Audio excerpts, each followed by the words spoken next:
Entre 2000 et 2011, 1166 jeunes filles de moins de 18 ans ont été agressées sexuellement. Ces violences ont des conséquences dramatiques sur la vie quotidienne des victimes et sur leur entourage.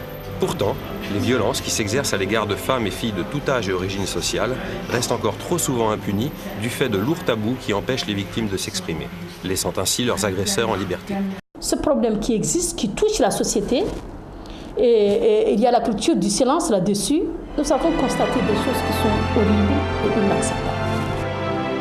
S'il est aujourd'hui possible de parler de la violence sexuelle faite aux femmes en tant que phénomène de société avec des statistiques à l'appui, c'est en grande partie grâce au travail effectué par l'Association mauritanienne pour la santé de la mère et de l'enfant, AMSME, créée il y a 12 ans par 4 sages-femmes, dont sa présidente, Zeinab Min Taleb Moussa. Les 4 sages-femmes qui ont créé cette organisation faisaient les émissions radio en santé publique. Donc je pense que tous ces éléments-là, quand même, nous ont donné cette capacité de pouvoir réfléchir à créer une organisation de la société civile.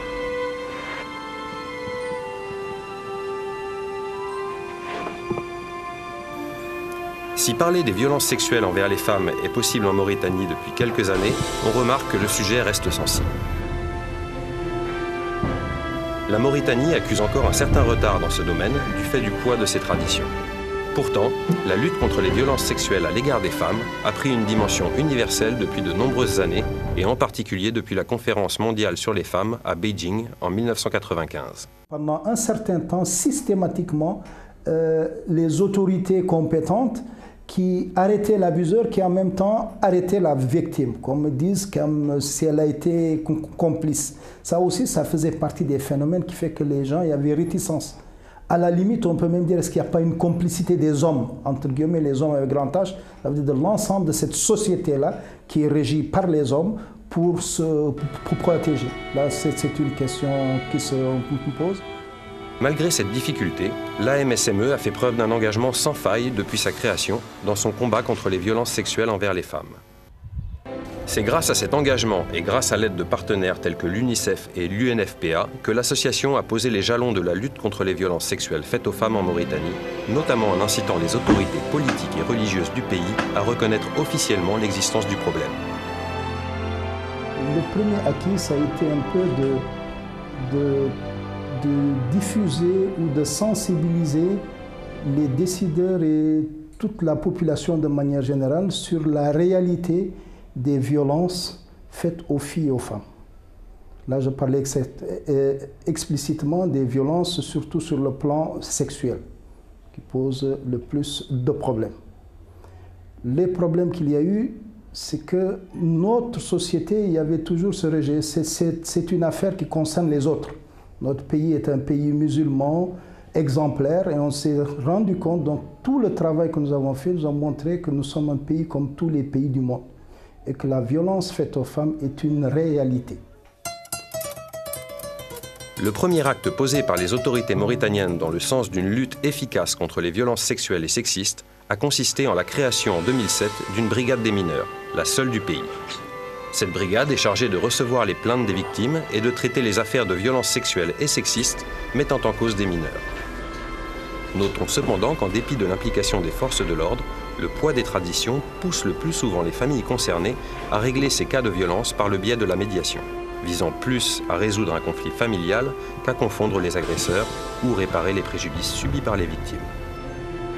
Les agressions sexuelles, souvent, avant mon arrivée, il y avait aussi un arrangement à l'amiable devant les commissaires, que là où le parti victime retire sa plainte, on clôture. Mais pour moi, même s'il retire la plainte, j'ai fait le procès verbal, je l'envoie devant les parquets. Je trouve que cette pratique et cet acte est très grave. Et la plupart des victimes d'agressions sexuelles sont malheureusement des mineurs. Ainsi, les autorités mauritaniennes reconnaissent l'existence de la problématique, mais tardent à apporter des solutions efficaces pour l'endiguer. C'est pourquoi les femmes et jeunes filles choisissent souvent de taire les violences sexuelles subies par crainte d'humiliation, d'exclusion sociale ou de représailles. Pour créer les conditions d'un développement humain durable, les sociétés doivent impérativement favoriser une approche équitable des droits des hommes et des femmes et extirper de leurs usages et de leurs coutumes toute pratique traditionnelle néfaste ou discriminatoire à l'encontre des femmes. Une femme qui est victime d'une agression sexuelle prendrait son courage à deux mains et voudrait aller en justice. Pour demander justice, il y a ce qu'on appelle la pression sociale, puisque c'est un tabou et toute la société est contre elle, parce qu'on ne comprendrait pas pourquoi une femme va en justice. Et on la culpabilise à nouveau. Après avoir été victime de l'agression sexuelle, elle est doublement victime par la pression sociale.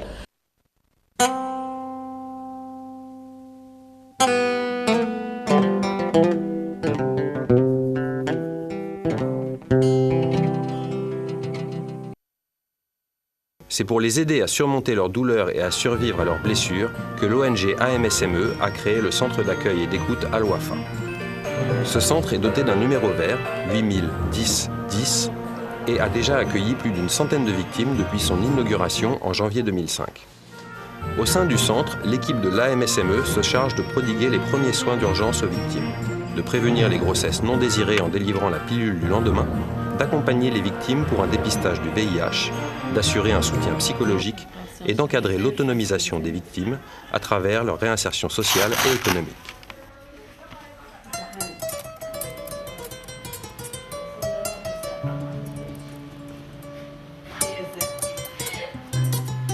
Dans le cadre de son programme de réinsertion, l'AMSME met en œuvre des activités d'apprentissage professionnel au profit des femmes et filles victimes. Ces activités sont essentielles car pour l'AMSME, la lutte contre la violence sexuelle envers les femmes implique nécessairement l'éducation des filles ainsi que la lutte contre la pauvreté et l'ignorance. Situé dans un quartier populaire de la ville, le centre d'accueil et d'écoute Al Wafa dispose d'un personnel qualifié et reste ouvert 24 heures sur 24. Au fil des années, il est devenu un refuge incontournable pour toutes les femmes et filles en souffrance qui sont les victimes survivantes de violences sexuelles. أهمية وجود هذا المركز تتمثل في عن الفئات اللي ضحايا الاعتداءات الجنسية بحاجة للتكفل بها واستقبالها علاجها وبالتالي تم تأسيس هذا المركز من أجل القيام بهذا التكفل لهذه الفئات. Lors de notre visite au centre d'accueil et d'écoute Al Wafa, nous avons rencontré 3 jeunes filles victimes de violences sexuelles qui ont accepté de témoigner. Mariama gal sehram goto après noon sehlam moniraɗo ɓen noddi kam min ga nanguirɓe ga comme no nanguirmi kawam après noon gari o wi kam da sonnam cigarette coɗi mom gartumi o wi kam en fara wi ko holko haalanta kam mbiyam min kam joho komi laaɗo tan o fuuɗi kam o nangi kam o nawi kam nder suudu. Elles ont souhaité garder l'anonymat pour ne pas s'exposer aux préjugés et à l'exclusion sociale.